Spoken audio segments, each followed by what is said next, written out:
I went ahead and picked up Return to Arkham, and I gotta say, surprised me a little bit.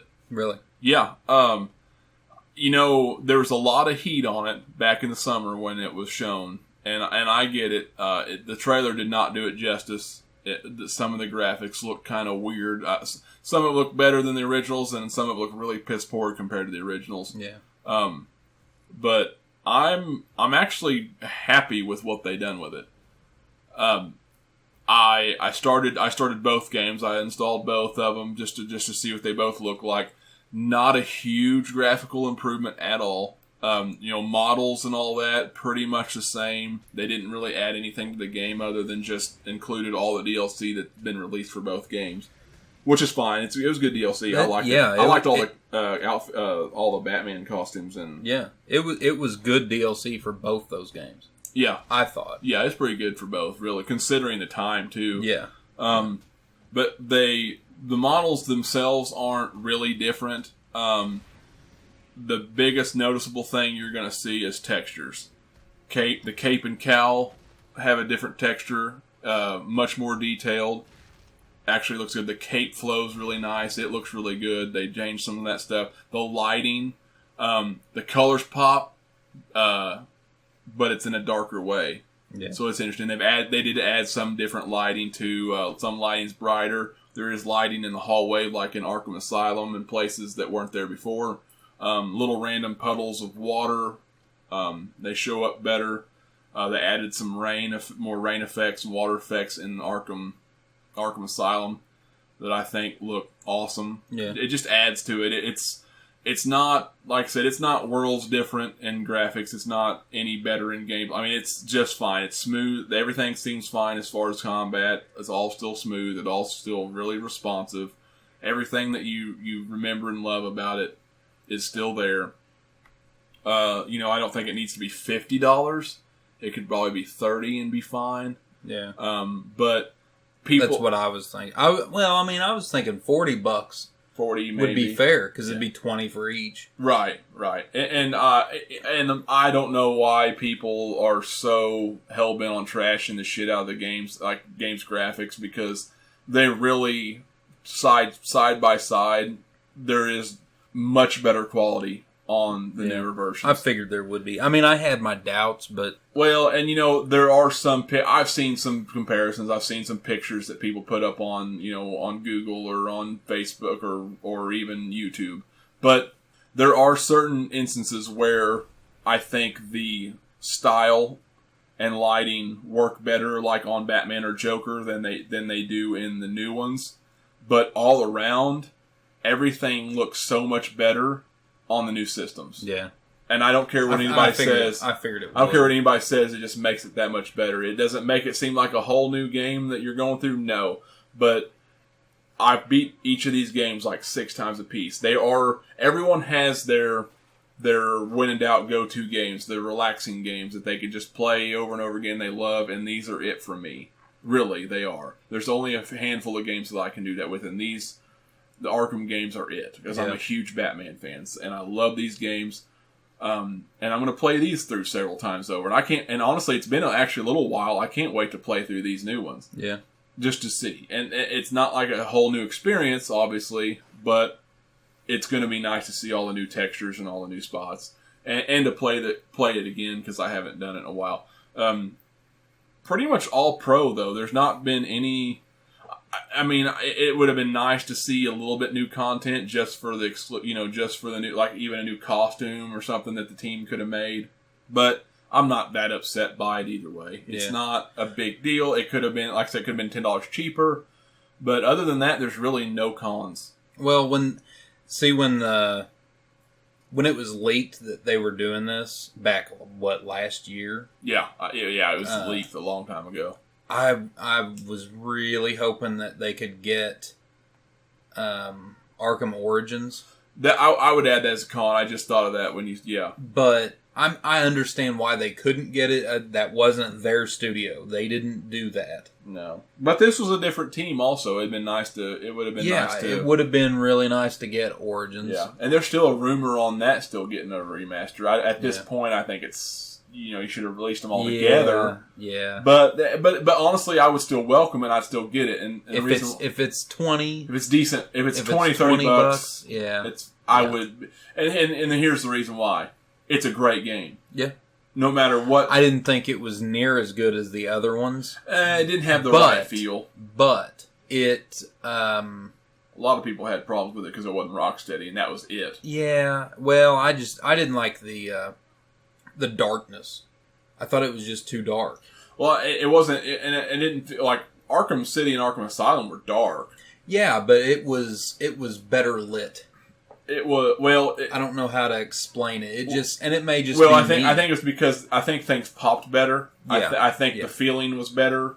Yeah. I think the textures, the lighting and textures just weren't as high quality. I thought the quality was just a little bit, the detail, the attention to detail wasn't there quite the same as it was in the first two. Yeah. So I think that this one just missed the mark. And also, obviously the bugs, it was riddled with some bugs, which I never really experienced. Other than maybe once or twice with a loading issue, but I did, but I don't really. It's been so long now, I don't remember what they were. I think my game locked up twice, and that was it. And now I've had that happen only like on the other ones, maybe once a piece, but not too much. I didn't have the problems that other people had. I just had a couple here and there. But if they were to remaster it, fix those bugs finally, and update the textures and lighting like they did these, I think it would be awesome. Yeah. I think it would have enough of a different feel. I would like to get the chance to replay it. Yeah, because like you were saying, you played both these at least 6 times. I haven't played both of them that many times, but I've played both of them a number of times. Yeah, I think is 3 times for Asylum and twice for Well, I beat him like 2 or 3 times for the 360. Origins, a couple times for the PS3. Origins, I played it 1 time. It was just a one and done. And I would like to get the chance to replay it. But I played them on PC even, which they looked amazing on PC. Oh, yeah, but I still think these ports just don't try to play Arkham Knight. Well, yeah, just don't play Arkham Knight on PC. Get that on the PS4 for the love of God. That's just another shoddy port. That's what you get when you bring a small team on and try to do something. But Origins, I think would actually feel far different just by doing that. Oh yeah, than these two would. Yeah, because these two are already pretty well perfect. Yeah. Another thing, I'll say one last thing about the reviews that this thing's been getting. I think it was IGN was one, which, I don't pay too much attention to reviews just because most of them are stupid. Especially from them. But I think it's funny that they gave Arkham Asylum, I believe it was a 9.2 or 3, a 9.3, I think is what they gave them. Maybe it was a 9.0 or 1. It was somewhere around in there. Then they give Arkham City 9.5. Yeah. And then they give this collection 7.0. And I kind of understand why. Because one, they're older games. I mean, we're talking about 5 and 7-year-old games at this point. And there wasn't that much of a graphical leap and all that good shit. But even with its setbacks, which really aren't big setbacks, it still looks good. And it's still one of the 2 best superhero games. 2 of the best superhero games of all time. I don't think it deserves a 7. I think it still needs. I mean, I can understand docking a couple points for that, just because they're re-released old games. But I still think you can throw an 8.5 in there, because the gameplay, the flow of the combat, all that I've noticed is still the exact same. Still just fine, and the graphics are better in most areas. So I think we could still throw them up in the 8.5 region, if not higher. Take off a couple points for the fact that they're just re-released. Well, that's besides the point, though. That's whenever no new content. Maybe they didn't like that. Whenever you review a game, the age of the game shouldn't go into it's go into your decision. Well, I mean, you still have top 10 lists of the greatest Super Nintendo games floating around out there that never matter how old compare they are. And if you're going to review a game based off of age, base it off the games that are out right then. Not, that's like comparing Pong to Super Mario Brothers. Yeah. You can't do that. They were two different eras. Yeah.